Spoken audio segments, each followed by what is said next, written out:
This evening we are to discuss the last of our groups of polarities, and we've taken as a subject the heart and mind.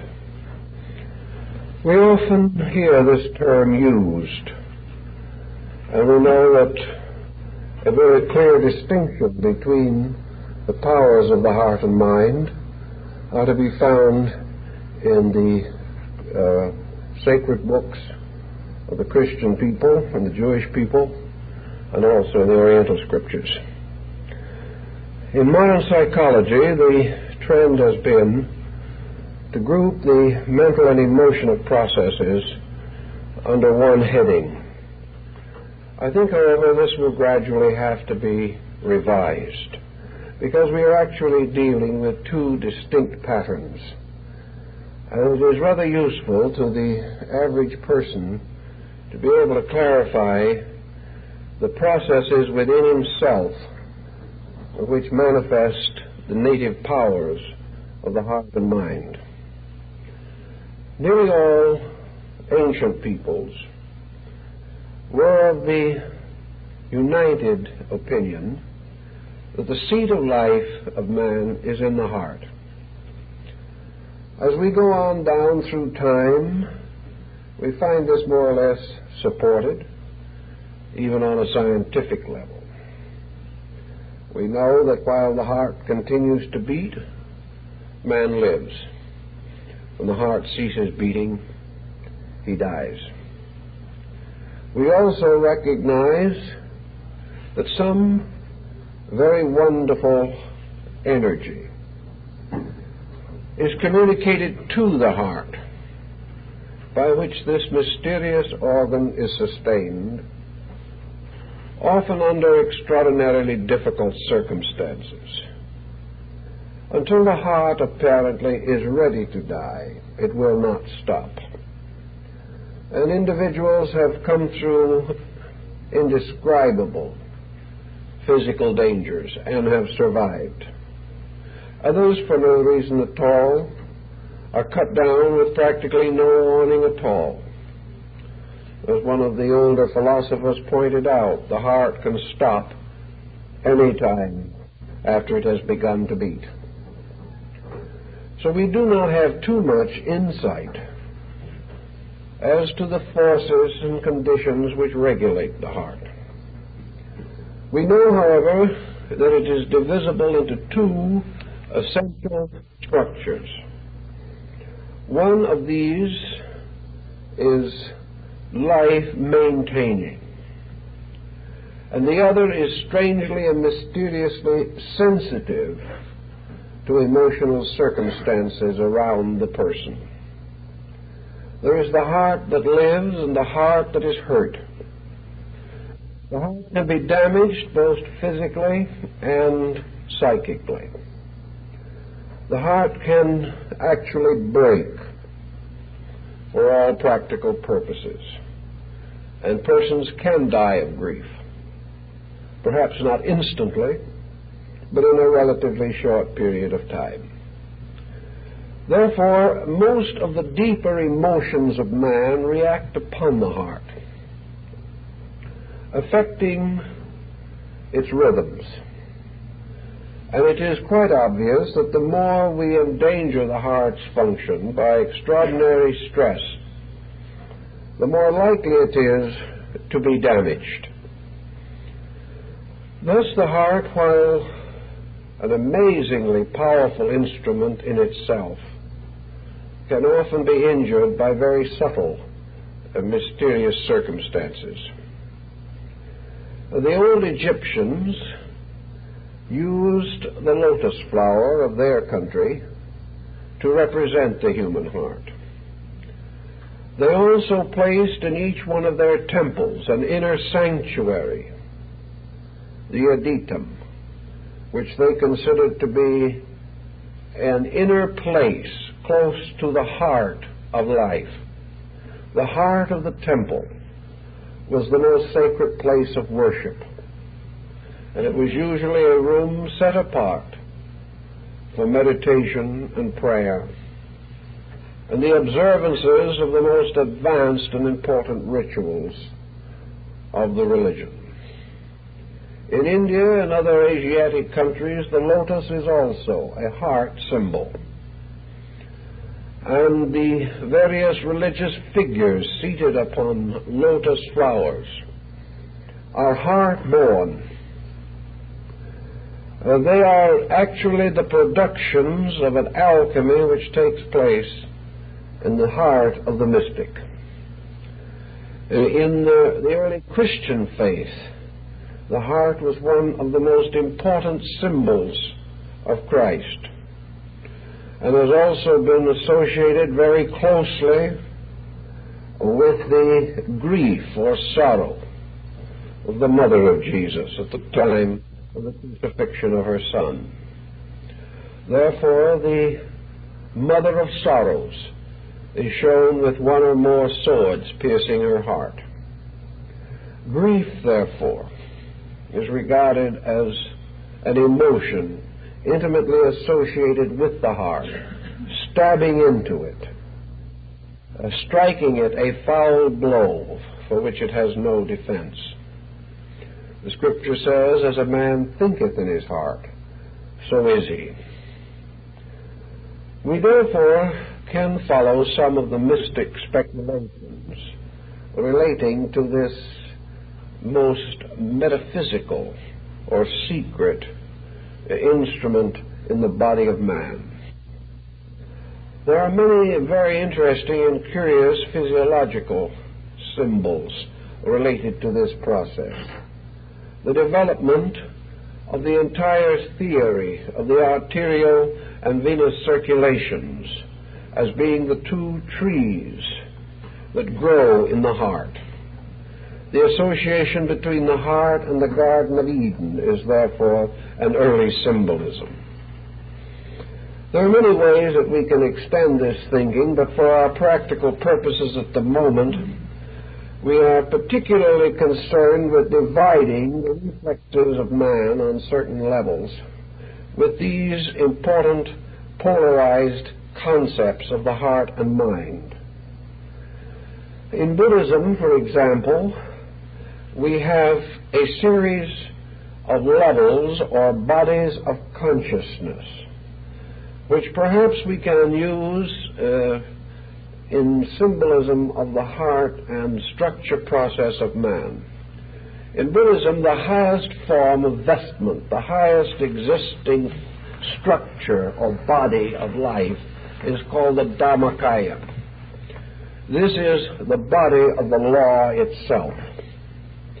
This is the tremendous dynamic of the universe.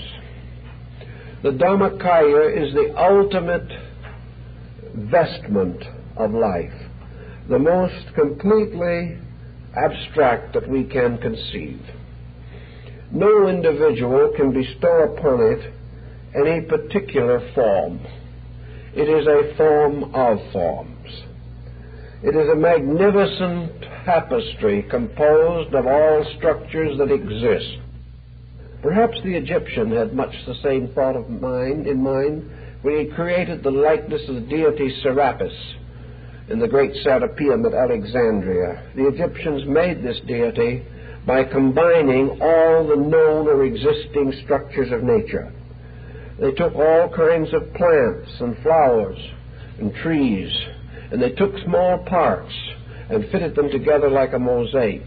Then they used all types of statuary and sculpturing of animals, birds, insects, every type of living thing, and fashioned all this imagery into the likeness of one great person, the weeping god Serapis.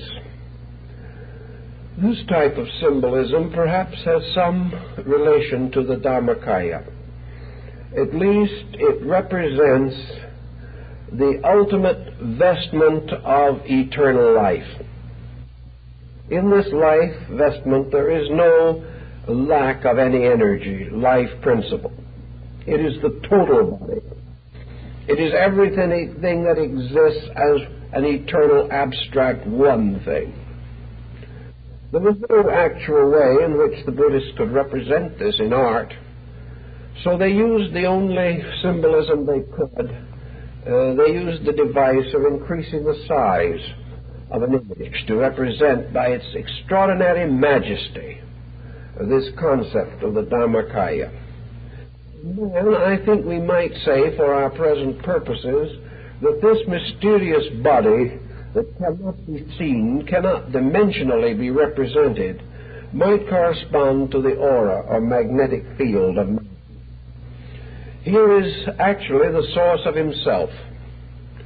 We have to begin to realize that while man's body seems a rather compact structure, that the life actually is not in the body. The life is in this Dharmakaya, or the over-totality, Emerson's over-self. The actual source of man's life and the true fountainhead of the streams that pour into conditioned existence must be regarded as the auric egg, or the auric field, the mysterious luminous sphere which encloses man. And in this sphere we have all of the various energies operating. We have here the reservoirs of forces. Here we also have the mysterious magnetic polarities, by means of which cosmic, planetary, and solar energies are drawn into the body. Here we have a very strange astronomy within man himself, as Paracelsus tells us.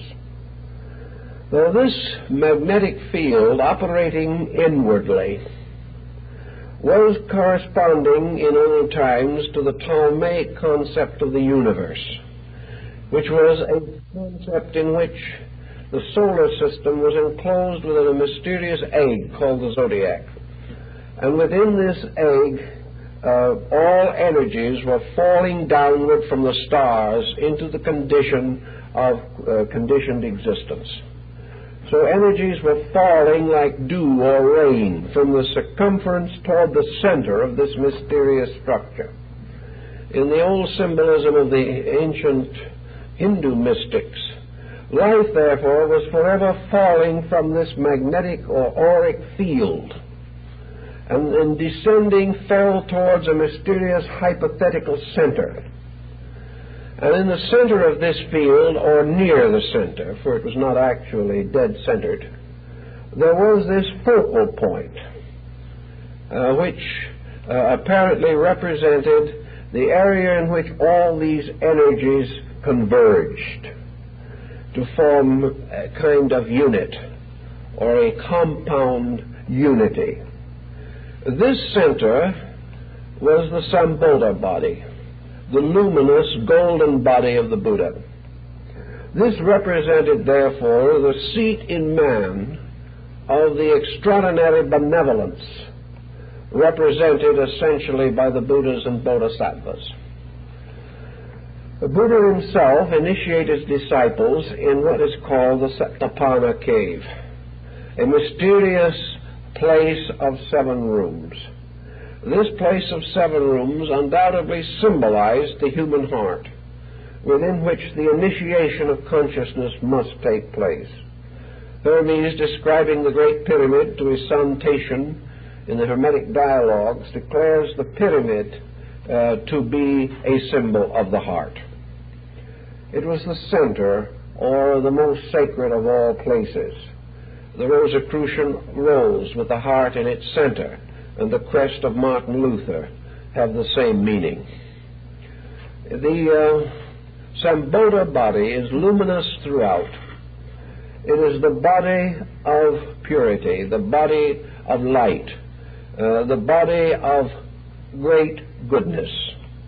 And when we study the Buddhist symbolism, we realize that the Buddhas and Bodhisattvas all represent beings that have essentially transcended mind.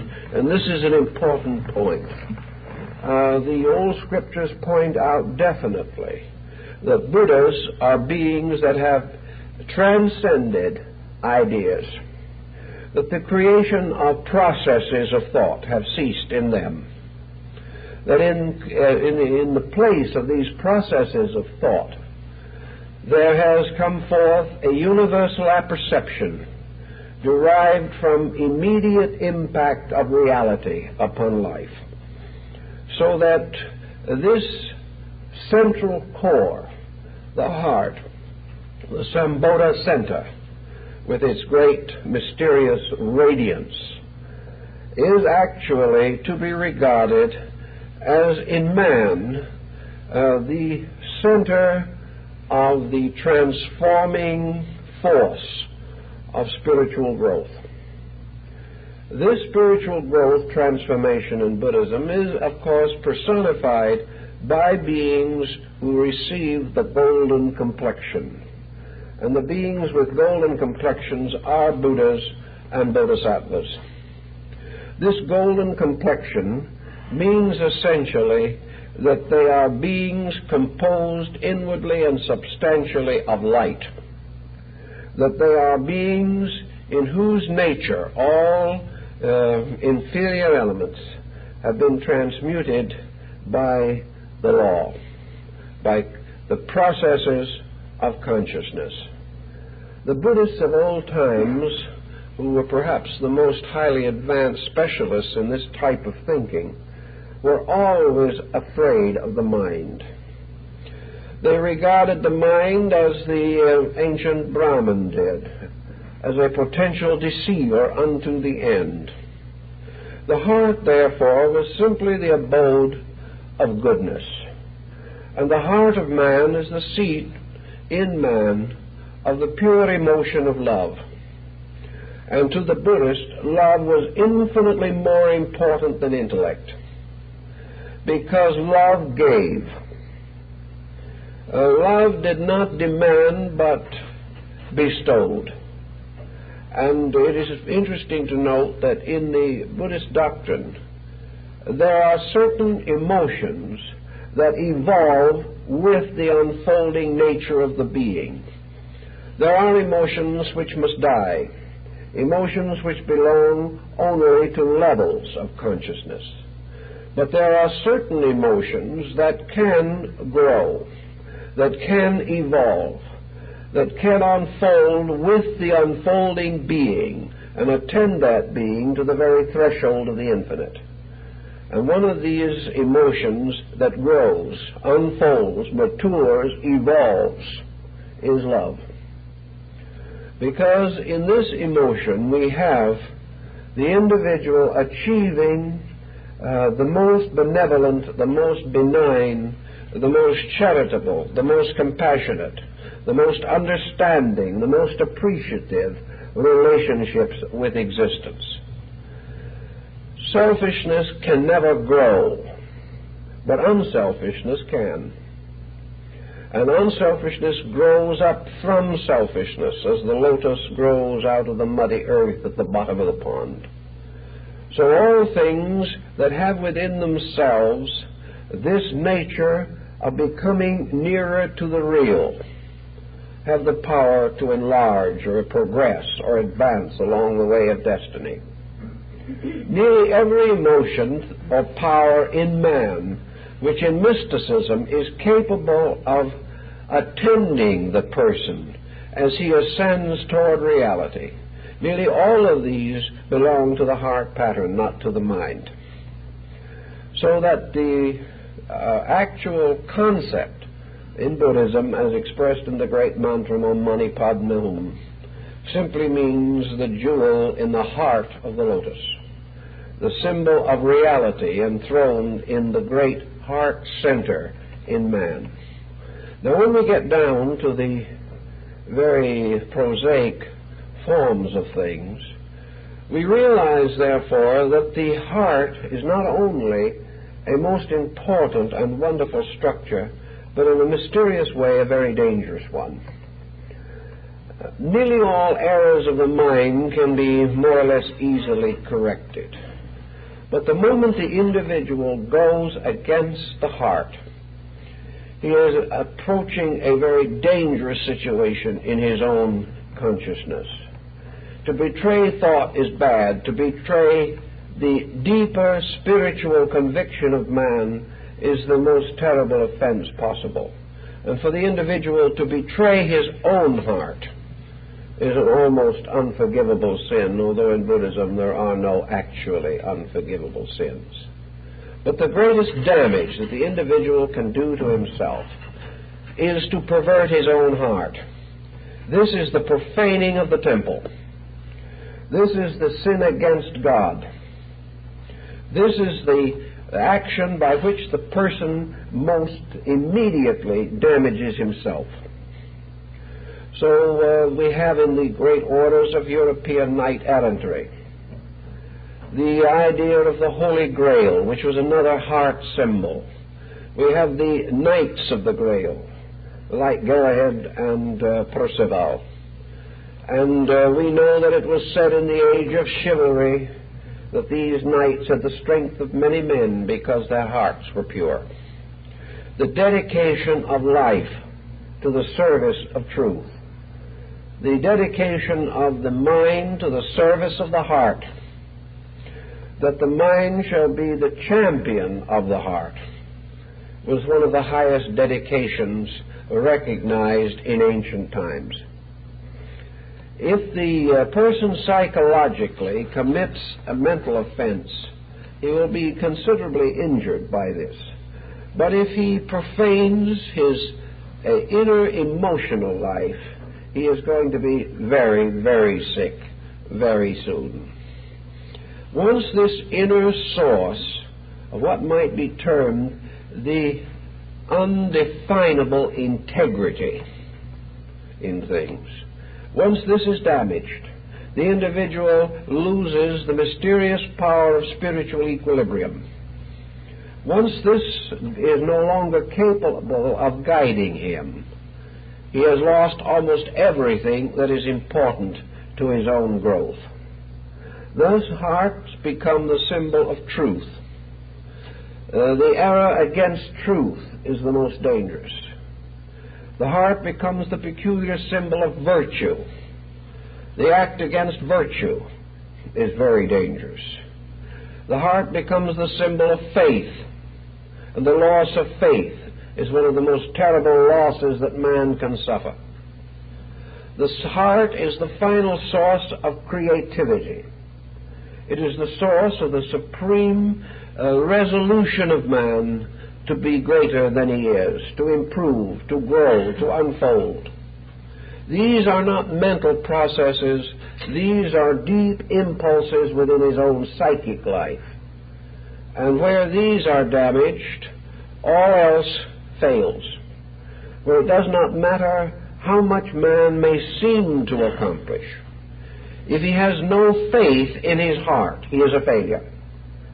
And there will be no way of preventing him from ultimately falling into the most serious difficulties. Thus the heart is the censor. It is the guardian. It is that which constantly warns, constantly admonishes. It is the source of the deepest, and therefore it perverted the most tragic circumstances in life. The mystic has always held the importance, therefore, of achieving unity with the heart, to make the heart directly available to the conscious needs of the person. The heart is, of course, physically an organ, but psychologically a great organism. The heart is just as capable of a very complicated function as the mind is, but the function is entirely different. The function is one of pure spiritual intuition. It is a process in which knowing comes from the heart, thinking comes from the mind. Somewhere within the depths of the heart also is the eternal record of man. In the heart center, the contact between the present embodiment of the individual and the karmic pattern of his existence is placed in the heart pattern. Therefore, it is through the heart that direct experience comes to man. Experience which is not the result of conjecture, interpretation, application. It is the simple dynamic of the acceptance of a thing totally by impact. In children, the heart power is very strong. That is the reason why the child responds with such extraordinary intuition to the situations around it in life. That is why it is very difficult to deceive a child. In order to be deceived, we have to set in motion various intellectual structures. But the child only knows happiness and unhappiness, security, insecurity, love and lack of love. These are the great impacts. And if the child experiences love within itself as bestowed by its parents, there is a security established in that child, which is the secret of a future happiness in life. So that life itself is related to love. It is related to the instinctive acceptance of value. The small child having a pet of some kind, a little animal, a kitten or a puppy. This child bestows a tremendous emotional wealth upon this object of its simple affection. It expects nothing from this creature, this little animal, except its existence. And the child finds a great warm rejoicing in this association with life. And as the child becomes a little more mature, the child experiences another tremendous privilege, the privilege of protecting something that is less able than man to protect itself. Therefore, protectiveness arises. Sympathy is strengthened. Affections are warmed and quickened. And the individual experiences nearness, finding in this life, which it perhaps holds in its arms as a small animal, feels the nearness of all life. This little creature becomes a life symbol experienced as a life truth by the child. Where young people are therefore deprived of these instincts, we begin to set in them a pattern which is dangerous to their own happiness and well-being. Now, if we study the heart of man through a polygraph or some instrument of that kind, electrocardiograph will do part of it, but other equipment helps on a good many occasions, we begin to see how quickly the heart responds, even in a so-called immature person, an undeveloped person, how quickly and dramatically it responds to practically every type of emotional pressure. We find, as the Chinese learned, that there is not a mood, not a thought, not an attitude, not an experience, not a word read from a book, not a headline in the paper, not a moment's viewing on television, not a second in the consideration of a play, in which the circumstances taken in through the eyes or taken in through any other active sensory perception, hearing, touching, tasting, all of these immediately react upon the heart. Not only is the heart therefore quickened or slowed by almost any phenomena with which it is confronted through the sensory perceptions, but there is possibility of determining whether this change is for the better or for the worse. We do discover that that which disturbs the heart is usually something in itself undesirable. The heart is not evilly affected by that which is good, that which is beautiful.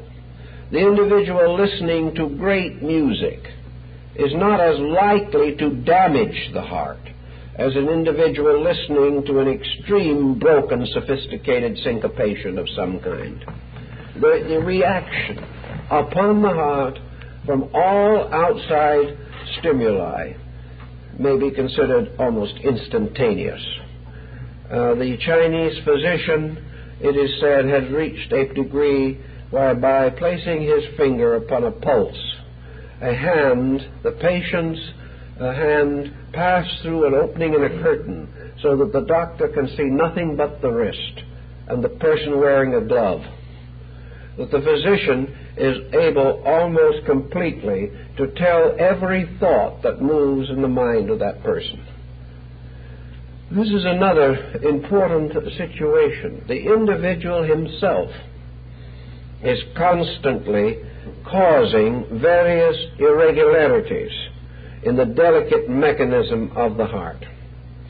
Now, some people feel that there's nothing that's better for the heart than a lot of vigorous exercise, which it can gain, for instance, through a temper fit. But actual facts indicate that this is not as happy a suggestion as is suspected. Every destructive mood of the individual is immediately recorded in the heart. Hate, envy, greed, fear, doubt, worry, all of these affect the heart. Now, it's often hard to determine how much damage is actually done. In fact, in our way of life, there is almost no way of knowing. For unless the damage is great enough to reveal a serious injury to the heart, we are almost unable to tell, for example, what the facts may be. We know a person who has poor self-control.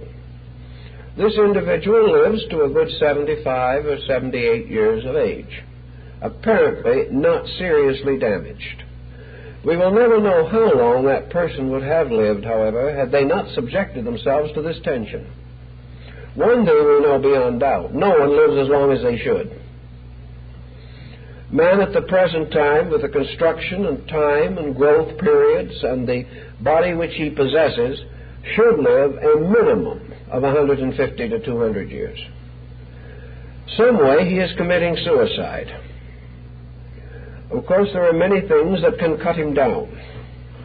But assuming that he survives all artificial hazards in nature around him, there is very definite possibility that every moment of bad emotional attitude which he indulges is taking something from his life expectancy.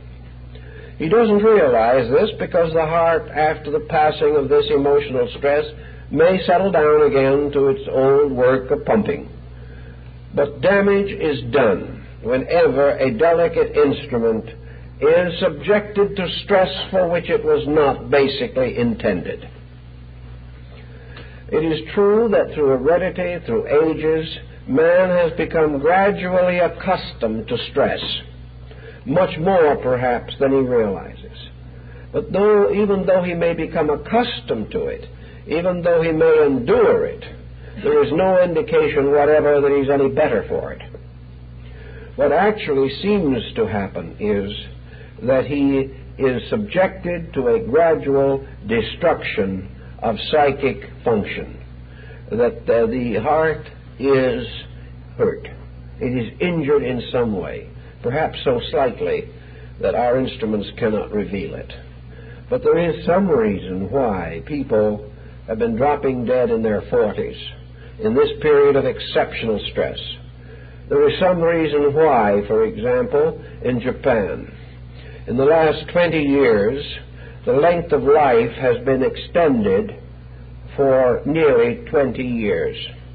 The life expectancy of the normal Japanese person today is about 68 to 69 years for the male and about 71 years for the female.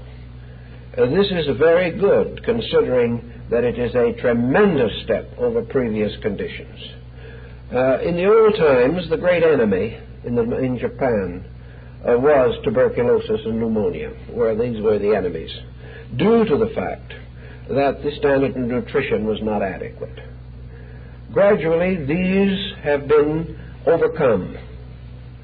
In the 20 years, however, since the war, new ailments have continually begun to appear in Japan. Ailments which were not present prior to the industrialization, modernization, and competitive economic structure of modern Japan. In the last 10 years, the great killers of Japan have become heart trouble, arteriosclerosis, and cancer. All of them comparatively negligible until the Japanese took on our way of life. Now, there's something possibly in this worthy of a little further consideration. It seems to mean that as far as the heart is concerned, and that a way of life does certain things, and these things hurt people. What are the things that are hurting us today? They are mostly heart hurts. They are disillusionment, the sudden realization that things that we have believed are not working out, fear, doubts concerning the future, the fear of a possible nuclear war, the fear of a gradual eruption of violence all over the earth, the loss of faith. Our faiths as individuals have not been maintained. There are a few thoughtful persons whose faith has been strengthened, but for the most part, faith has been weakened throughout our entire civilization by our way of life. Another definite attitude that has been very serious is the rapid increasing selfishness of the individual, the constant self-centeredness, and the loss of the great heart virtues of compassion, humility, unselfishness, kindness, and mutual affection. I think we can say safely that these heart virtues at this time are at a very low ebb. And with this loss, we are beginning to experience the rapid rise of ailments which we have always had, because there were always selfish, self-centered people with us, but never to the tremendous degree that they threaten us today. The heart, having lost leadership in the basic affairs of men, means that kindness has lost leadership in our private activities. The loss of kindliness, the loss of gentleness, the loss of integrities, these losses add to our fear, disturb our rest, interfere with our relaxation. And under the pressure of competition, which is merely a non-militant war, we are again under tremendous psychic stress. All this stress batters into the heart. And someday we probably will have to follow the very ancient Chinese medical theory. And it was a very simple theory. And that is that we must center all attention upon making the human heart as an organ happy. This was one of the secrets of the great medical works of the Yellow Emperor, one of the earliest of all the Chinese physicians. The heart is the source of all diagnosis, and every other part of the body is merely a symbol of the heart in operation. The Oriental mystic, the Christian mystic, found therefore the sovereign importance of the peaceful heart. He realized that his entire ability to be a truly great person rested in the tranquility of his inner life. The tranquility of the heart is the most important ingredient in the perfect balance of the human being. If his heart is tranquil, if he has found ways to reduce the intensities that destroy the peace of the heart, then he is not only going to increase his length of life probabilities, but he is also going to enjoy the expression of creativity in himself. The individual whose heart is not at rest locks himself away from his own source of life. He locks himself away from his own power to create, to release. He builds a barrier between himself and the sovereignty of truth in himself.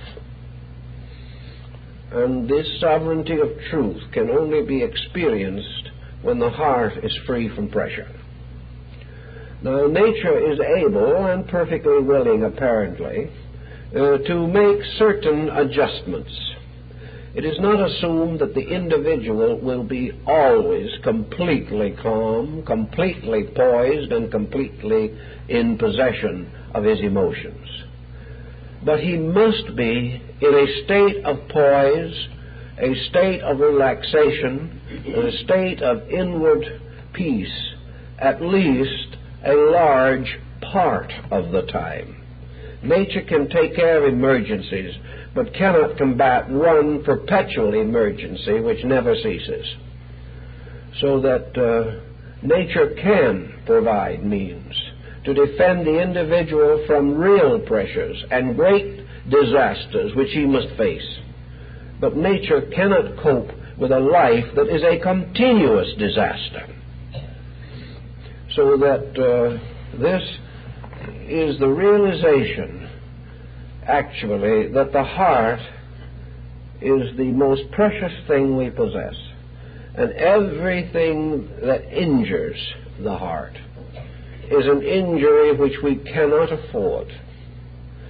Everything that causes this organ to miss a beat, to speed up too dramatically, to slow down too much, anything which disturbs the drumbeat of Shiva is dangerous. Now, the Hindus also point out that there are no two human beings whose heart action is identical. This is probably something that Western medicine will have to work with for a little while yet before it has even the means of determining these differences. But in the philosophies of the East, it is assumed as a basis that the heart rhythm is a very peculiar thing. It is like the American Indian's song of life and song of death. The rhythm of man's heart sings or plays a strange and wonderful melody. This melody is unique, and as Pythagoras pointed out, every structure in nature has a keynote. And this keynote is the secret of its strength and also the secret of its weakness. Therefore, the human heart does have a certain unique individuality. And this individuality results from the fact that it is the sum of the degree of enlightenment and the degree of ignorance existing in each individual. The heart is therefore a kind of mystical thermometer that reveals how far the total person has gone on the journey of existence. This means that theoretically, through certain yogic processes, the rhythm of the heart can be influenced. It means also that there are ways in which the heart can be speeded or slowed artificially, entirely apart now from medical procedure. That there are various patterns of control which form one of the esoteric arts of antiquity, the theory being that the individual could be improved by changing the heart rhythm. Now, this, of course, is a kind of a subtle materialism. It is something which can be very dangerous. We can assume that under certain types of hypnosis, the rhythm of the heart can be affected. But if this occurs, and this break or false polarization of rhythms endures for any length of time, the new rhythm will come in direct conflict with the complete structure that it has built up upon a previous rhythm. Thus, to change the heart by artificial means is very likely to destroy the life, destroy the health and body integration of the person, and perhaps to result in serious mental or emotional disease. On the other hand, all natural growth attained by the individual also changes naturally and properly the heart rhythm. The heart thus becomes the means by which man's aspirations are transformed into processes for the sustaining of the physical structure of his body. And every part of man's superphysical life is either building up or tearing down his physical structure. And the agent of the process is the heartbeat. Also, according to the old thinking on this problem, every record that we have in life is recorded in the heart. If the individual in the old story falls into the mill pond or goes out too far and at the beach and is picked up by a great wave and comes near to drowning, he very often has the experience of seeing his life pass rapidly before him, usually in a reverse panorama. That is, beginning with the last episode and moving backward.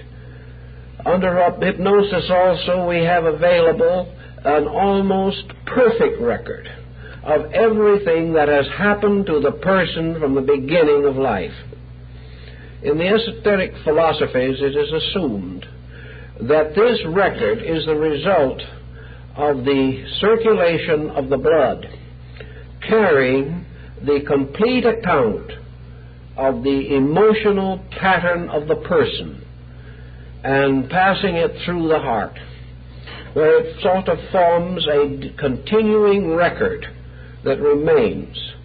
As the Hindus realize, the final removal of this record at death results in the transmission of the record through one of the branches of the vagus nerve up through the crown of the head and into the magnetic or auric field. But every part of man is recorded there. And the human heart is a tremendous symbolic, mystical structure about which a great deal can be said. But for all intent and purpose, for practical reasons and considerations, we may say that the heart is intimately associated with the operation of cause and effect in the individual. It is an instrument that cannot be deceived. It is an instrument that can sit forever like Osiris in judgment. And you will remember that in the weighing of the soul in Egypt, the feather of truth, or Meat, was placed upon one pan of a pair of scales, and on the other pan was placed the heart of the deceased. And the heart was weighed against the eternal law. The mind wasn't weighed, the heart was weighed. It being assumed that in some instances the mind was not able to carry out the instruction. The mind made many more mistakes than the heart. But if the heart was right, if the individual was really working from the best of his own convictions, this was taken into consideration by the 43 assessors of the dead and determined very largely the future state of that being, whether it would go forth into the fields of Amentet or be swallowed up again into mortality through the body of Typhon. So here the Egyptian causes the heart, through a little pair of lips on the side of an urn which represented the heart, to cry out to the great God, Eternal Father, permit me not to perish with the king who has ruled for a day. The king who has ruled for a day is the mind. But the heart's rulership is long and old and deep. The mind has a new structure each time, but the record in the heart is continuous, and therefore it held a unique place in the wisdom teachings of antiquity. Now let us leave the heart for a moment and give a little thought to the mind in this situation. As we say, the Sambodha, or luminous body of the Buddha or Bodhisattva, was represented by the heart. The physical body of the law was represented by the mind, and in this case the mind was personified as the Arhat, the sage, the wise one. In the Vedic lore, the brain itself was represented as Mount Meru, or, as some said, the great mountainous caves at the head of the Ganges River, the house of Ganga. From the brain, then, was presumed to fall the river of the spinal cord, which, descending, finally broke into a number of small filaments, fanning out in what is referred to in the Bible as the whip of small cords, with which Jesus forced the moneylenders from the porch of the temple. But the river flowing down from the high place represented the nervous system flowing downward from the high place or the brain. In the brain were the ventricles, the caves of the holy men. Here also were the convolutions, which represented the great circles of mountains and hills which occur in the mythological geography of India. The holy men are the regenerated thoughts of man. The Arhat represents the complete integration of the mental nature. He represents the mind which has been purified, transformed, regenerated. He possesses the great virtues, the virtues of steadfastness. He has taken the mental energies and has transformed them into a series of positive or constructive karmic factors. The Arhat, therefore, has a little different relationship in Buddhism, and perhaps we might almost say that the Arhat as the brain or mind factor corresponds with the Southern school. For in the Southern Buddhism, the Arhat or mind, by extinguishing itself, achieves nirvana. In the Northern school, however, the Arhat is only the mind as a servant of or a step toward the Bodhisattva. Because in the Northern system, the individual does not attain nirvana by the mere extinguishing of thought. He attains it by the achievement of the universal heart consciousness of compassion. So the mind becomes the symbol of an instrument, which actually is subordinate to the heart. And as long as the mind remains, as we think of it today, the prime instrument, as long as we think of man as expressing mentally the supremeness of himself, we are going to have the curious misfortunes that have plagued our world since the beginning of recorded history. For the man-governed world, in which mind is the governor of both man and the world, is doomed to failure. The reason it is doomed to failure is that mind actually is a very highly evolved computer. The mind is almost as soulless as the computing machine. We do not realize this because our little computer is apparently made of living tissue. And instead of dropping a card out of a slot or developing certain skills to sort cards by means of various electronic factors, our mind seemingly is a living organism. But while it is a living organism in a sense, it is a computing function by process. This is why it is that man has almost inevitably disassociated mind and virtue. Mind and love have been in conflict since the beginning of all time. And in most instances, man has sacrificed his heart to satisfy his mind. Now, in many instances, mind itself, becoming deeply involved in emotional processes, has taken these processes and created from them negative mental and emotional patterns, which in turn have reacted upon the heart disastrously. Thus man, while apparently moving according to his appetites, is actually moving according to the intellectualization of his appetites. The individual who is a sophisticate in his tastes, although his taste may be aesthetic, has already intellectualized his tastes, intellectualized his aesthetics, and thereby usually destroyed it.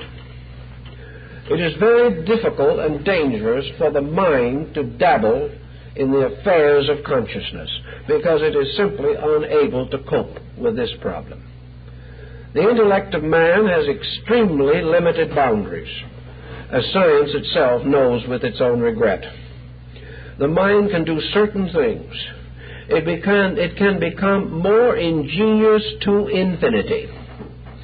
And in the process of becoming more ingenious, it will also create more ingenious devices to infinity. But not one of these devices will have a conscience. Not one of these devices can create. The mind, however, does not recognize creation as the heart does. To the mind, creation is merely the rearrangement of existing factors. Creation is not something new to the mind. It is a new use of things that have previously been known. The mind does not create. The only way in which the mind can be moved creatively is when the heart presents the mind with a problem. And if the mind is honest and serves the heart, then there will be art, then there will be music, then there will be culture. But the mind of itself will not achieve any of these creative processes. One evident fact of the matter is that the mind has to be schooled even before it can function satisfactorily at all. The mind has to be tamed anew in each embodiment through which we pass. And in the processes of training the mind, we have become so aware of our intellectual existence that we have learned to depend upon it for our total being. And this is something that we cannot afford to do. The mind is a useful servant and a heartless taskmaster. A mind linked to purpose, great purpose, can help the individual to achieve that purpose. But the mind linked to the selfish ambitions of an individual can destroy not only himself but his world. And the complete and absolute destruction of the total being. Buddha himself pointed out that this was not true, but Western folks, particularly those of various religious denominations, chose to misunderstand him. The mind, which has therefore been regarded as so extremely noble, is only noble when it is nobly employed. The mind cannot employ itself. The mind cannot decide value. It can only analyze, compare, and try to determine that which is advantageous. The mind does not discover right and wrong. It discovers convenience and inconvenience.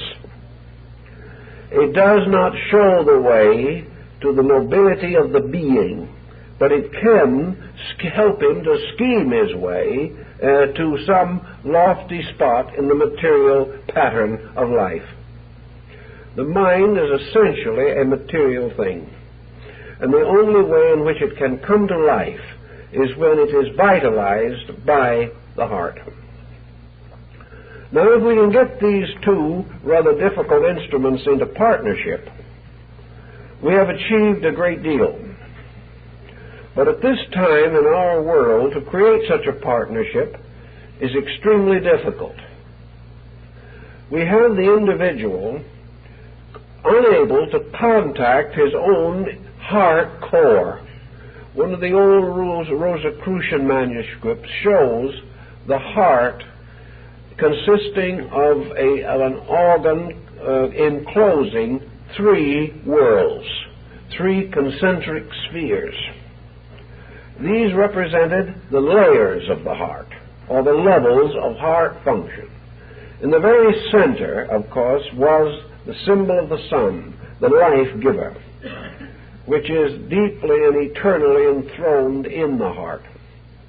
Outside of this were the various circles of the conditioned heart life, conditioning which represented the two processes under which the heart is forced to operate. One, the desire or the infinite law which says move life into manifestation, and the other, the finite will of man, which says take life and use it only for the advancement of physical existence.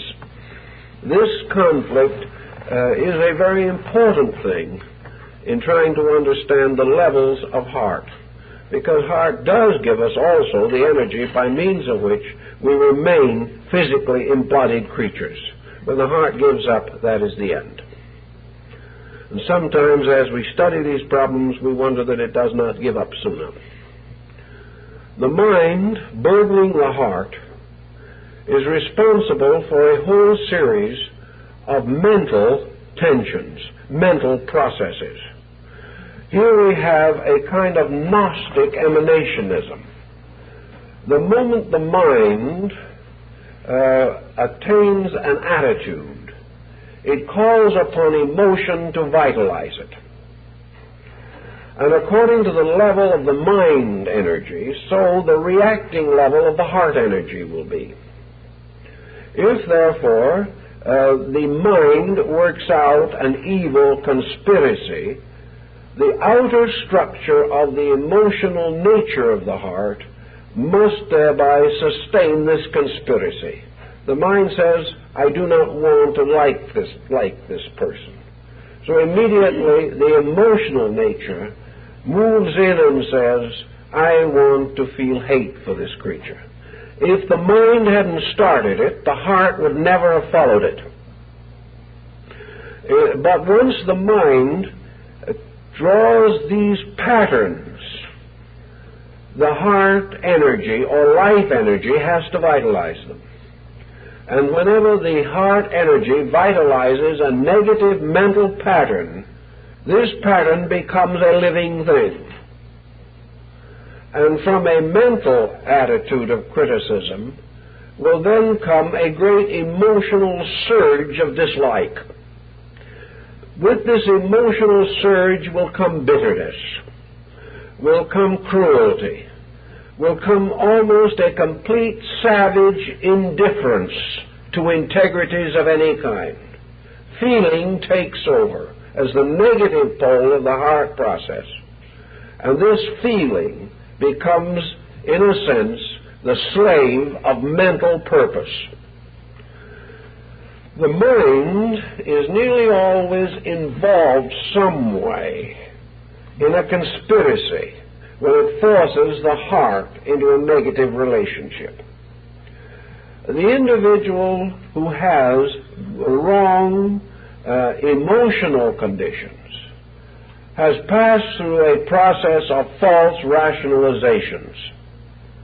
A good example of that is the individual who over a long period of time time develops an acute self-pity.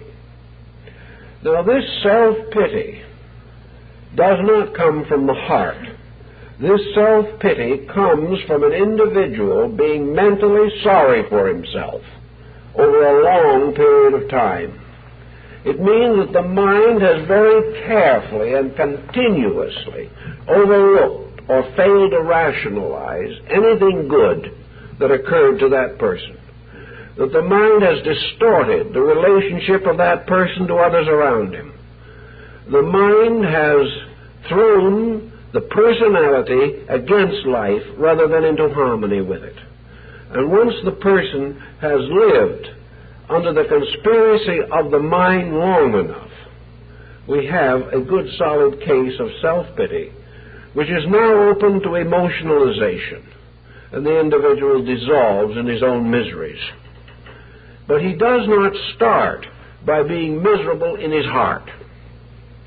He starts with a series of very shrewd mental patterns.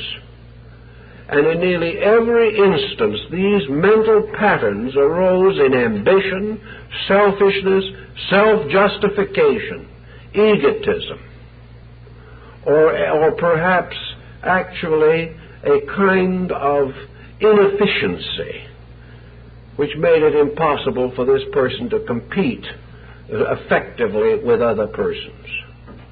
His dislike for life itself, his growing emotional adolescent unhappiness has been due to the fact that he has allowed the mind to distort his estimation of himself. The same is true of the hypochondriac. The hypochondriac is not an individual whose fear arises in his heart. His so-called fear began as a series of bad attitudes toward life, towards things. His fear was an intellectual fear. One of the most common of these hypochondriac problems is an individual who has had some kind of a minor heart ailment. It's much more likely to arise with persons who have had minor or moderate heart ailments than those who have really had bad ones, because the bad ones have more or less made their peace with God and man already. But the ones that are just mostly not very sick become our pulse takers. They cannot get their minds off of the possibility that their heart will stop beating. They are totally unaware of the fact that if it ever did stop beating, they would have no time to take their pulse. But the individual who reaches in to feel his pulse to find out if he's still alive is one of the most foolish persons on earth.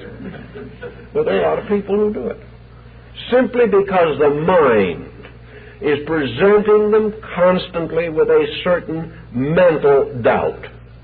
The mind has given them this whole picture, and after a while the mind gives way to the emotional stress which it has caused, and the individual begins using his emotions badly, and if he does this long enough, and he does have some kind of an ailment, his recovery will be slow, if at all possible. He simply is misusing these powers. The heart has no dislike for the mind, but the heart is the builder. The mind is a workman. By using the mind, the heart would like to bring mankind together in peace, but the mind will not permit it. As Jesus said that he would like to take the people of Jerusalem to himself as the hen puts her chicks under her wing, but they would not. The heart sees, senses, knows the incredible beauty that is possible, and the mind settles down to talking the individual out of it. The heart says there can be peace. The mind says, no, I can prove to you there can't. And after a while, the heart gives up. But very reluctantly. And even if for a long time the heart is defeated, at the first little glimmer of proof that there might be peace, the heart wakes up and reaffirms its own conviction. The heart's nobilities never die. They're simply blocked by debate. And as we know in law, as we know in legislation, as we know in committee, we have nothing accomplished. It takes a dozen persons 10 times as long to work out a problem as one individual would require to do it by himself. It means confusion, and with over 40 faculties of the mind in constant debate over the possibility of something, situations get just about as bad as we see them in modern society. Nations against nations. Men coming together to work for peace, but each one instructed to put his own ulterior motives first. Now, this is the problem in the mind. The mind, first of all, is more directly geared to externals than the heart. The heart has never been able to see a great civilization built on love. Men are able to see, however, a very powerful structure built on mind. Mind can see itself reflected in its own productions, the great skyscraper, the wonderful bridge, all of the scientific researches, men in orbit. And the mind has a very strong case for its own importance. And the heart has very little to offer. The heart's place in this situation today is about as active as that of religion in relation to science. Science is on horseback. The mind is leading. No one knows where it is leading. No one is able to say that it will get there. But in the last 10 years, one thing is obvious. The mind has become more and more autocratic at this stage in our civilization, having been given complete authority, which has never previously occurred in history. The mind has taken this authority very much in the spirit of a politician delighted to find that his constituents are behind him no matter what he does. This is what every politician has dreamed of. So the mind, having found that it is catered to, honored, given every preference, given all gratitude and reward for everything that happens, and knowing that it will never be questioned in this particular generation, has gone power crazy. It begins to think of itself, and the person who possesses the mind thinks of himself, as a unique child of destiny, and that mind is going to solve everything. Mind has solved nothing. Mind has given us certain physical standards of living, which we are all going to die and leave behind. But mind has not solved any of the great problems of humanity, because it cannot solve them. It is a problem maker, not a problem solver. The only thing that can touch the situation is a transmutation, a transformation, a transubstantiation, as it was in the old Christian religion, in which the symbols by ritual are transformed into the living truths which they represent. This is transubstantiation. The great advancements of science, the great accomplishments of mind, must become the symbols upon which a great alchemy will have to take place, and that is the transforming, the transmutation of these symbols into the truths for which they are the images or emblems. And this can only be done by life. And life is a heart power.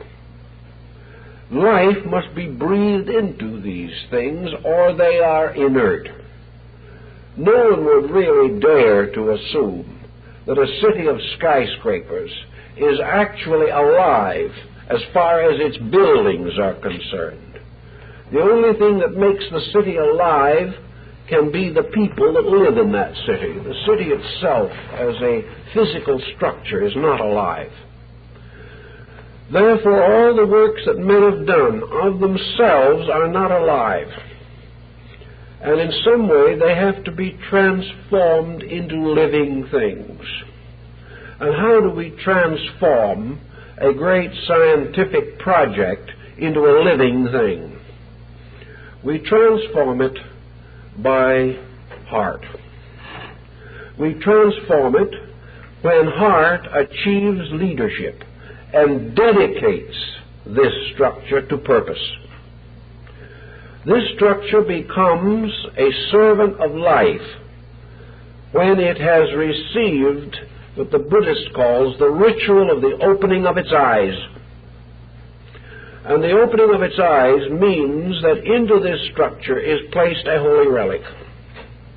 Is placed a dedicated truth of power, by means of which that which is of itself inanimate becomes in a mysterious way ensouled by purpose. Nothing that we create mentally is of real value unless it is ensouled by purpose. The man whom we train to become a great lawyer is not a great lawyer because he is an excellent jurist. He is only a great lawyer when he is ensouled by the purpose to which he is to use his skill. Unless he is dedicated, he is not great, regardless of what he achieves. Unless the city is dedicated, it is not a great city. Unless a nation is dedicated, it can never remain a great nation. Now, there are different levels of dedication. Some are right and some are wrong. We can say this: that which has no dedication is the shortest lived of all. That which has a wrong dedication, but is still dedicated, lives a longer time.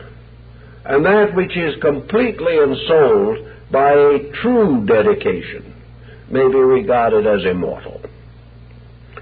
So it is the heart bestowing life that gives life to forms, that gives life to institutions, gives life to trades and arts and crafts. And in giving life, the heart also produces another wonder.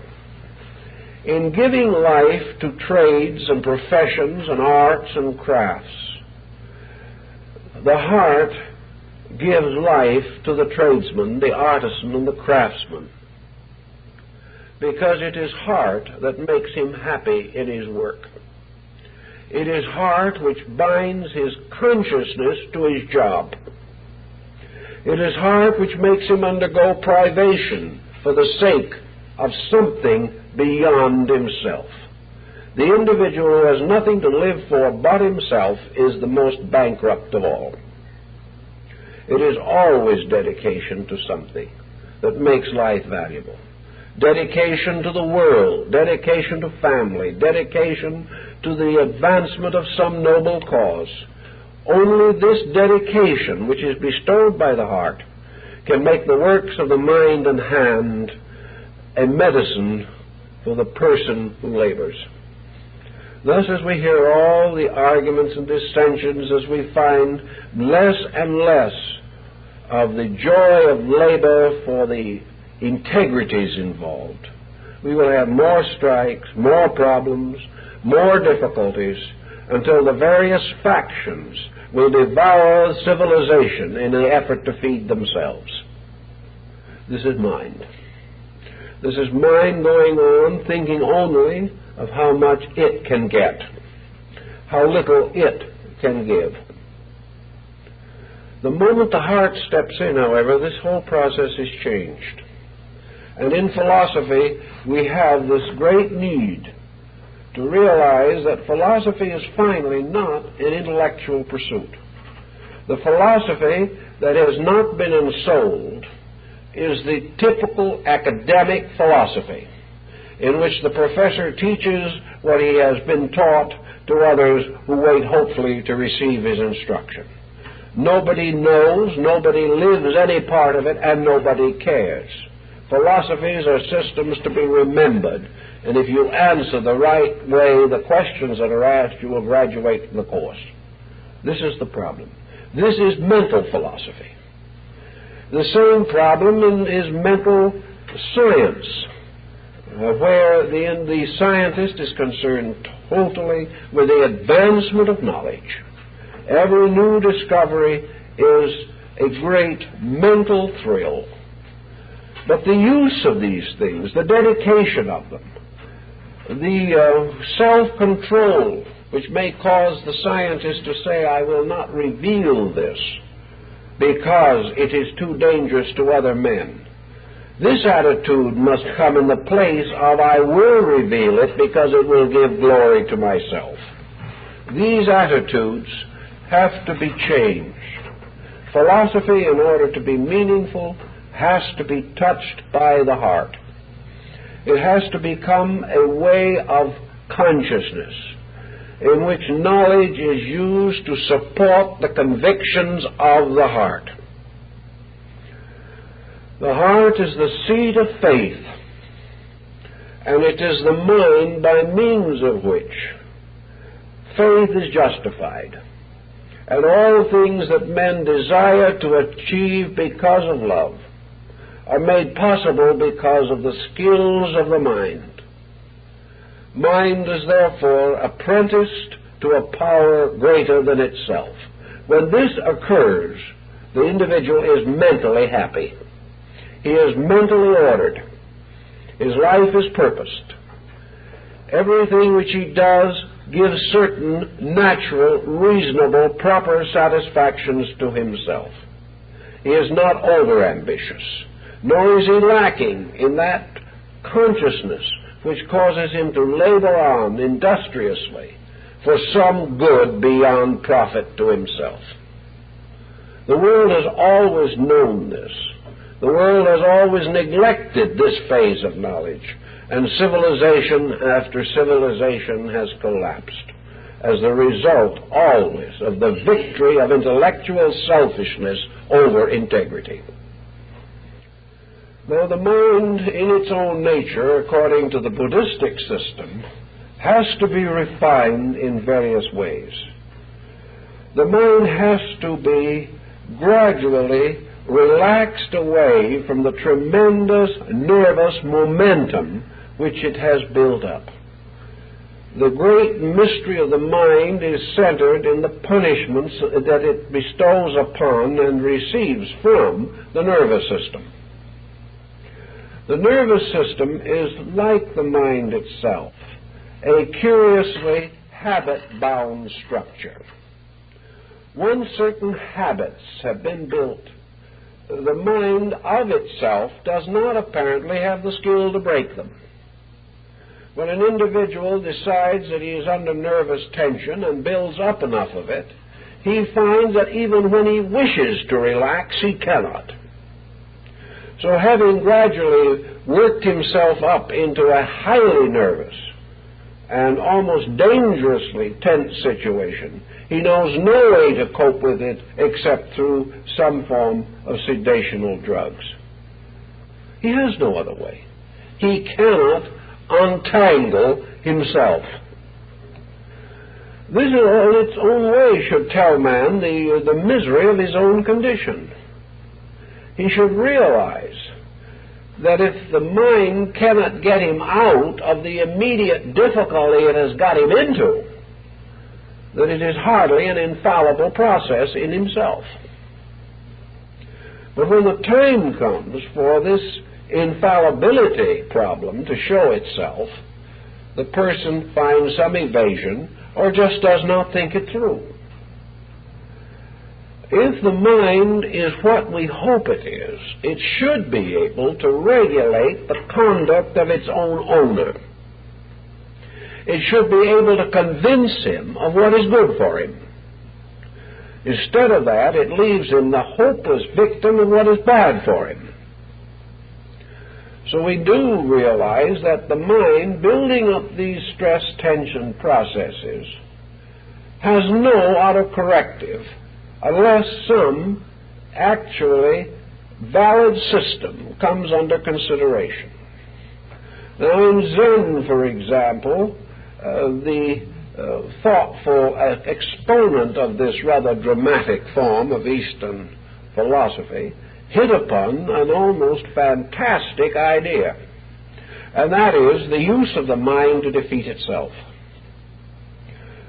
That the mind, as long as it actually was merely a machine for thinking, if the proper data is fed into it, if the proper patterns are set up in the computing process, the correct answer should fall out of the slot. If, therefore, the mind of man, under discipline, receives certain facts, and these facts are passed through this computing process of the five senses and the coordinator, the individual should ultimately wake up one morning and say to himself, "I'm stupid." This, incidentally, is the only answer he can get, no matter who he is or what he is. If he already knows this, he won't ask the question. He's too wise. If he doesn't know enough to know that he is inadequate, then this is the answer he must inevitably get.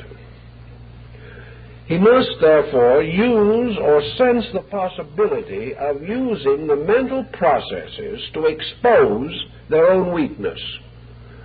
Now, nature has done this also. Incidentally, this procedure, which is technically Zen, is actually a part of what we might term social existence. Actually, everywhere in human society, mistakes have been used to disprove themselves. They disprove themselves by simply failing to work. The situation building up on wrong foundations and remaining uncorrected and continuing to build and compound its own felonies, the thing finally falls apart, revealing itself to have been worthless from the beginning. By this time, of course, the human beings are looking in another direction, hopefully, and do not see the rubbish that is left behind. But it is true in nature and true in man that the mind is relentlessly, subjectively engaged in the process of disproving itself, because that is all it can ever do. If it goes deeply enough, the only answer that can come out of it is that it is inadequate, that of itself it cannot do these things. It is like the individual who tries to be an atheist. The atheist is a person who, with his own sophistication, with his own mental attitudes, with his own rationalizations, has deprived himself of the emotional strength of faith. He can do this for a certain length of time, but under emergencies, he will ultimately discover that he has deprived himself of an absolutely necessary strength, and he will finally either collapse or go back to his faith. He cannot escape it. The mind cannot bring him to the goal he seeks, even though he may remain an atheist to the day he dies. He simply dies not as well as he would otherwise have died, and his future is less certain, at least less immediately secure for him. So in the Zen theory and in Buddhism generally, the concept is to use the mind to, we will say, recover from the illusion of mentality. To let the mind become increasingly aware of its mistakes Wouldn't take long to make up quite a dossier on them at the present moment in world politics. It wouldn't be much of a problem to make quite a collection of valuable notes bearing upon the disaster of the intellectualizing of religion, by means of which a faith was broken up into a number of creeds that have never been able to get along with each other.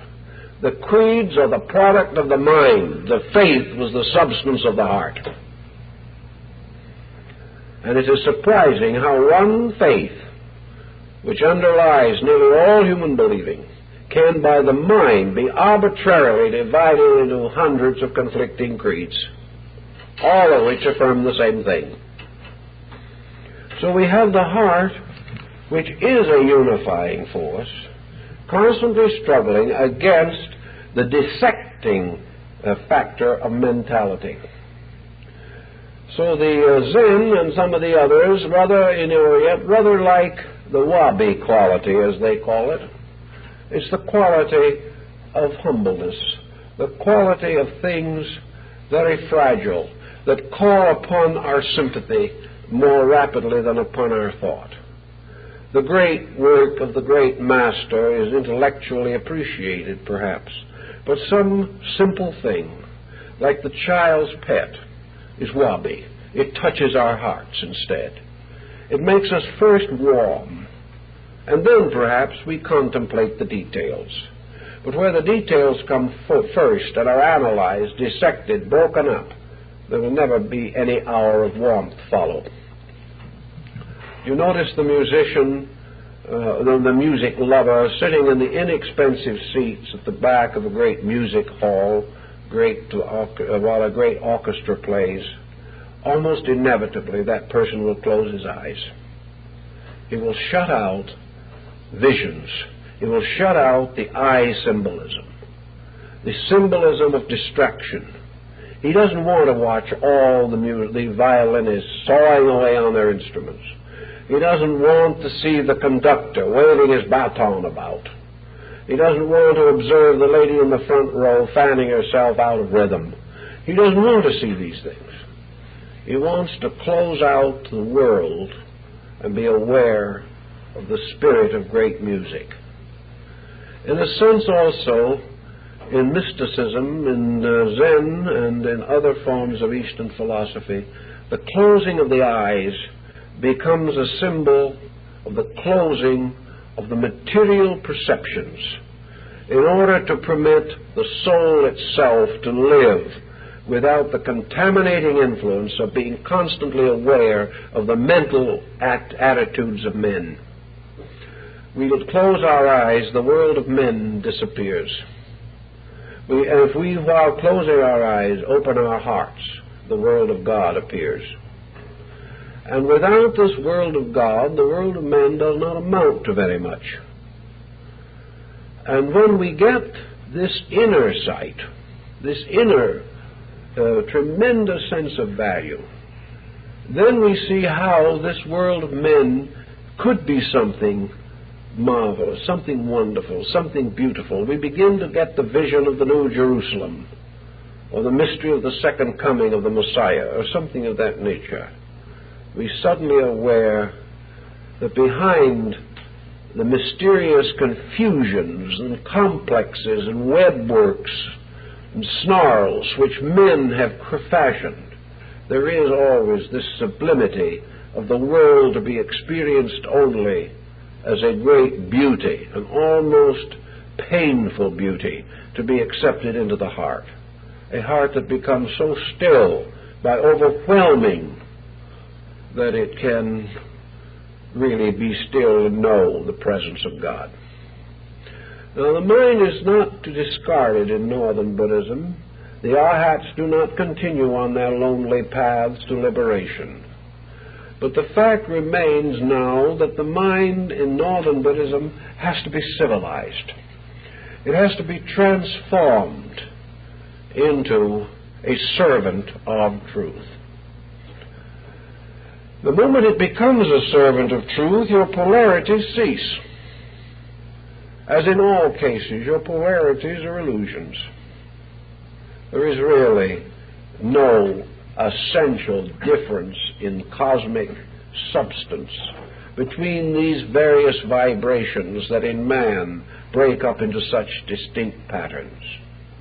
The wonderful friendship of the mind and heart is perhaps best indicated in the symbolism, the psychic symbolism of the anima and the animus. Here we have the great polarization in nature, male and female, mind and heart.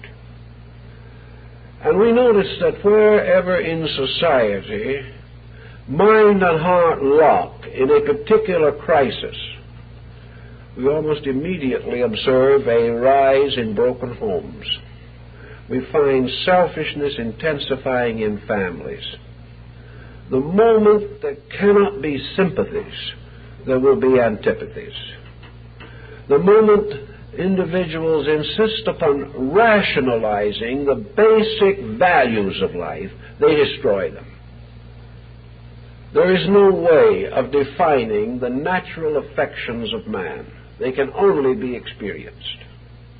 When we analyze them, break them down, try to psychologically put them in little pockets, we have destroyed them. The moment we try to explain why we love or why we do not love, we have lost all value. We have simply become intellectualists. But as man loses the inner directives to build a great world, he loses almost immediately the integrity of his personal affections. Something happens between him and those who are very near to him. The tyrant who will destroy the world will also destroy his own family, his own home. Overambition will kill the love in a family. It will result in neglected children who turn against their parents. The moment value ceases, the moment things are put onto mental levels, the moment the individual sits down with his little notebook and says, well, if it all goes well, in 5 years and 2 months we'll be able to put in the swimming pool. Now that's all work for this. The whole problem is intellectualized. Life is gone out of that problem. The real problem is not how long it will take us to have things. The real problem is to keep alive the tremendous integrity of the complete joy, the complete fullness of immediate personal sympathy, personal understanding, personal kindness. And as we find civilizations drifting away, as men drift into materialism, as governments drift into misunderstandings, as society drifts into competitive patterns, as we have more disputes and more difficulties and more agitations in every area of society, we find these things become absolutely ridiculously involved. We find today, for example, that there is someone ready at any minute to argue with anyone. All you have to do is express an opinion, and a person who knows nothing about it will immediately contradict you. If you are in any position, if you advance a law in the nation, it will be opposed instantly. If you attempt any constructive legislation, it will be opposed instantly. If you try to even be a good citizen, someone will accuse you of not being a good citizen. Because all these people, fear-ridden, hate-ridden, selfishness-ridden, ridden by a false sense of what is liberty and what is right, not recognizing the difference between just laws and tyrannies, not recognizing the difference between necessary controls and unnecessary controls. These people are simply intellectualizing themselves into hatreds, into discords, into miseries, by the simple process of using their own minds to condemn the works of every other human mind. This process goes on, we're going to have a very sick world. And it's not going to be sick because it had to be sick. It's going to be sick because the individual does not realize or has no way apparently of knowing about his own nature. He does not know that the throne of his life, the source of his life, the one thing which is the ever-flowing fountain of his happiness, his survival, his immortality, and actually through him, the great stream of progress, which is for the healing of the nations, that this is his own heart. That when his heart speaks quietly, simply, in those natural ways which are proper and are not distorted by ulterior motives or efforts at self-justification or the nursing of grievances and grudges, if the heart can speak, the heart will speak gently. The heart will always speak from its inevitable love instinct.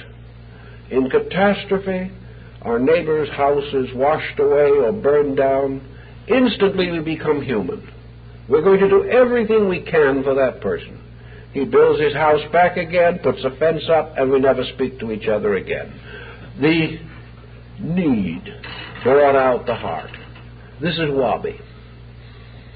Our neighbor was not in need when he had everything, but as he stood hungry in his yard with his children, suddenly our heart went out to him, a great sympathy.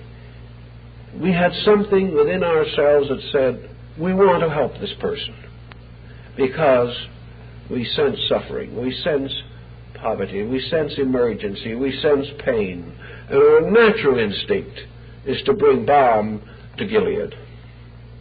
So we try to help, and we never expect to be paid for this kind of help. But as soon as things get back into their good old intellectual ruts, we go back to our preoccupations, and we are strangers again. But always in man is this heart reaching out to meet the need of life. For the heart wants to love. It wants to serve. It wants to be parent.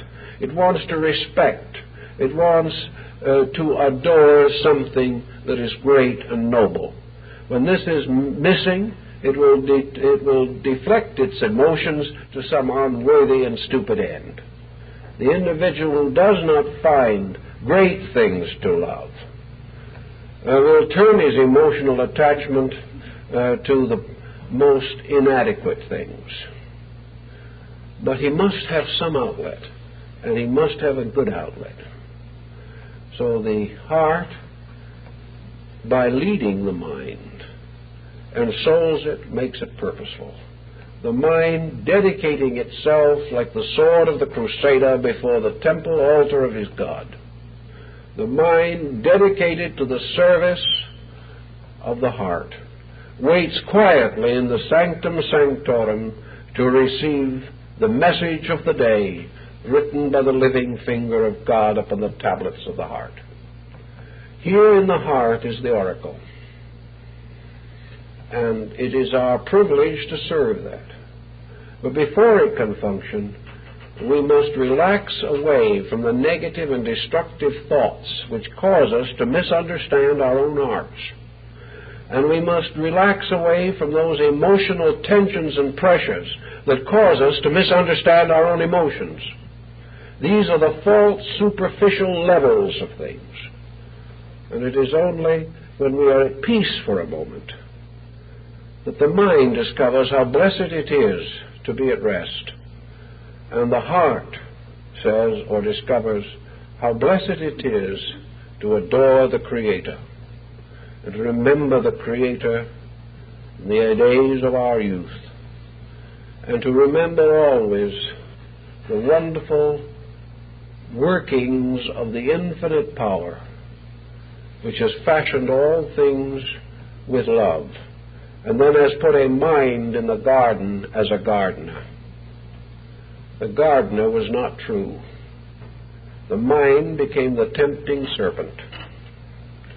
And from this temptation, man ate of the tree of knowledge, and he has never been happy since. But it is possible for the individual to rededicate himself as a good gardener, to use the mind for what it was intended, namely, to make immediately possible the perfect working of the law. That through the mind we shall reveal the ways and means to glorify truth, to bring truth in its interpretations into our lives. The purpose of the mind is to find applications for principles, not to deny these principles, destroy them, or misuse them, but to find the best uses for the great energies of life, and then, with all dedication, serve these usages, advance them, fulfill them, not for the glory of man, but for the greater glory of the law. If we can understand this, we can create a working partnership where now we have a very terrible feud between management and labor, between all the polarities of life, which we must solve by having orators get up and harangue us. Harangue us as Hitler harangued Germany, as Mussolini harangued Italy, as Stalin harangued Russia.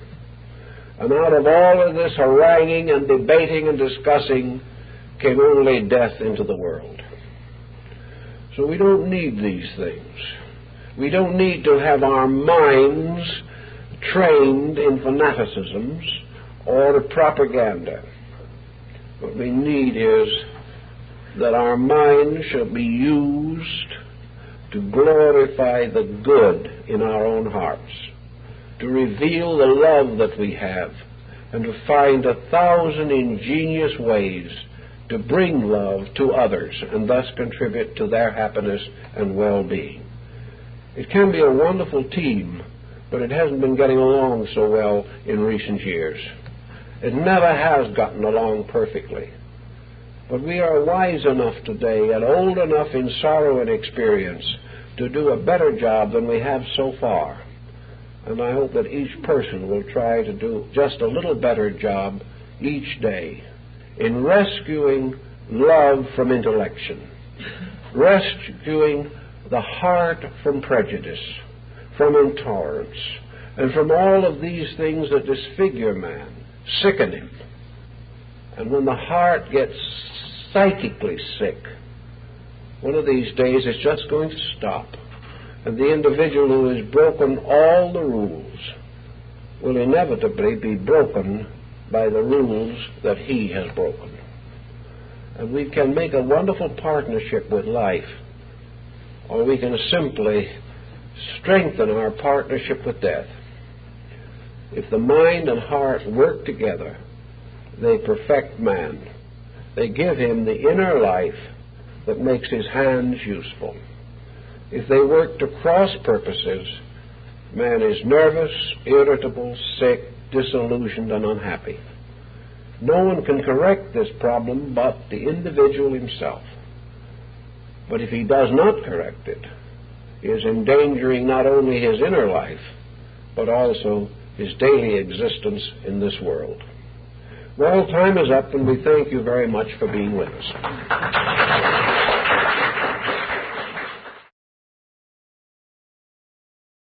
An inner place close to the heart of life, the heart of the temple, was the most sacred place of worship.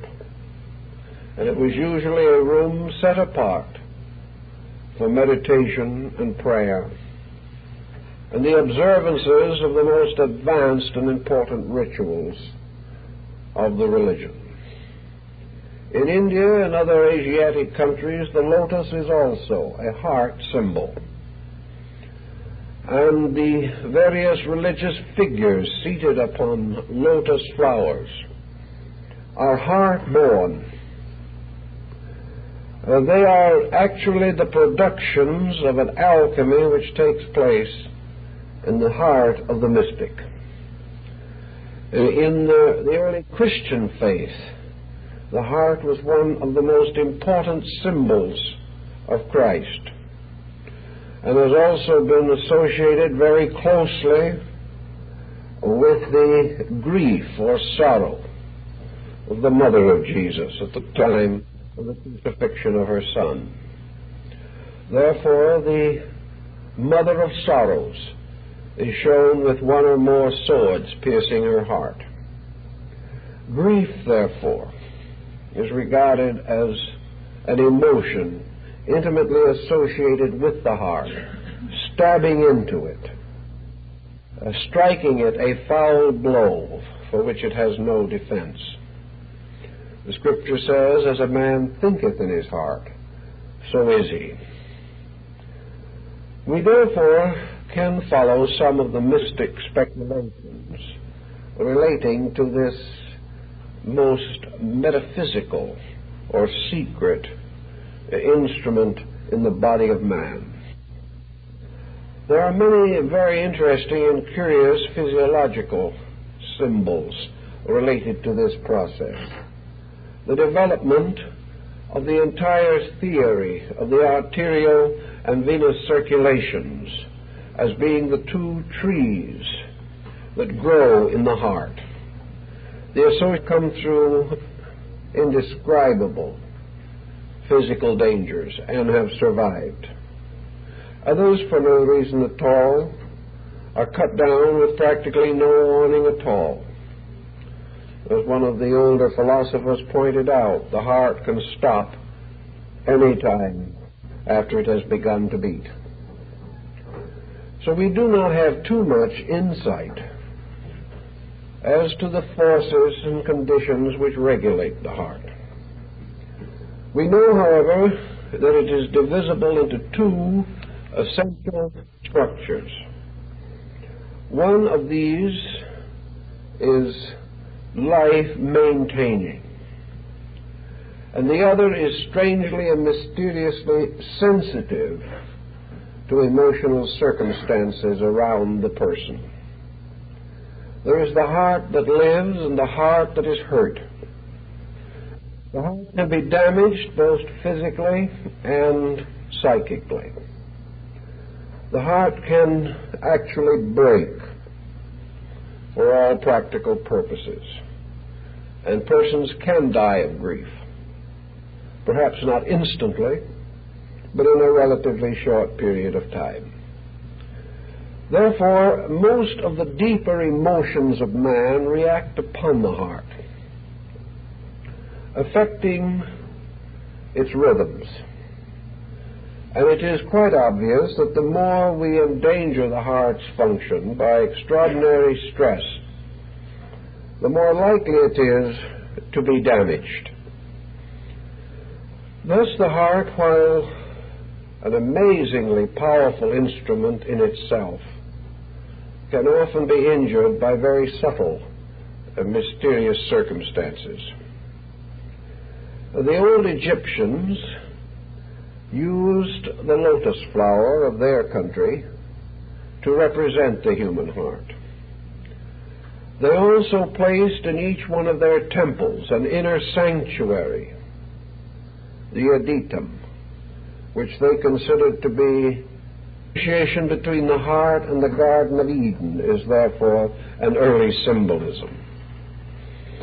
There are many ways that we can extend this thinking, but for our practical purposes at the moment, we are particularly concerned with dividing the reflexes of man on certain levels with these important polarized concepts of the heart and mind. In Buddhism, for example, we have a series of levels or bodies of consciousness, which perhaps we can use in symbolism of the heart and structure process of man.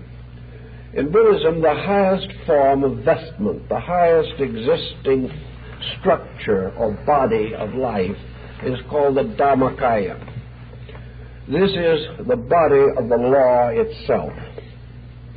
This is the tremendous dynamic of the universe. The Dhammakaya is the ultimate vestment of life, the most completely abstract that we can conceive. No individual can bestow upon it any particular form. It is a form of forms. It is a magnificent tapestry composed of all structures that exist.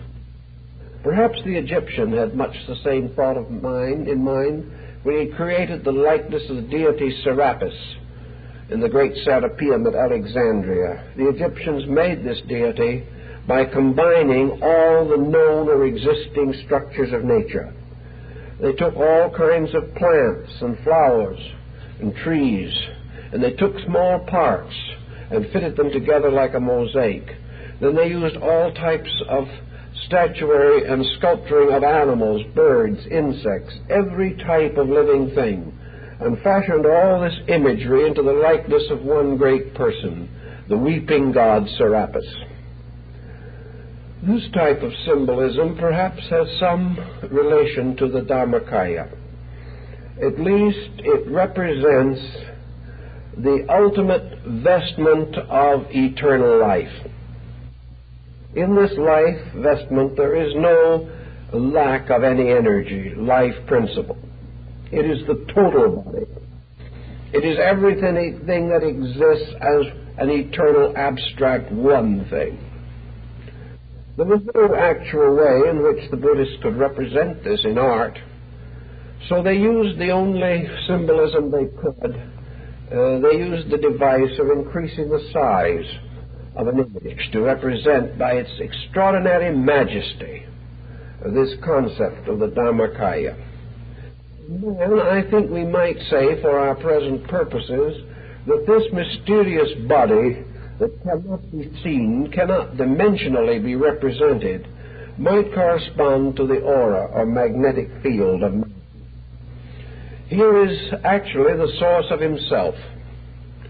We have to begin to realize that while man's body seems a rather compact structure, that the life actually is not in the body.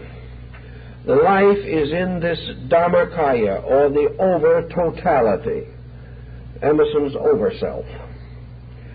The actual source of man's life and the true fountainhead of the streams that pour into conditioned existence must be regarded as the auric egg or the auric field, the mysterious luminous sphere which encloses man. And in this sphere we have all of the various energies operating. We have here the reservoirs of forces. Here we also have the mysterious magnetic polarities, by means of which cosmic, planetary, and solar energies are drawn into the body. Here we have a very strange astronomy within man himself, as Paracelsus tells us. Now, this magnetic field operating inwardly was corresponding in old times to the Ptolemaic concept of the universe.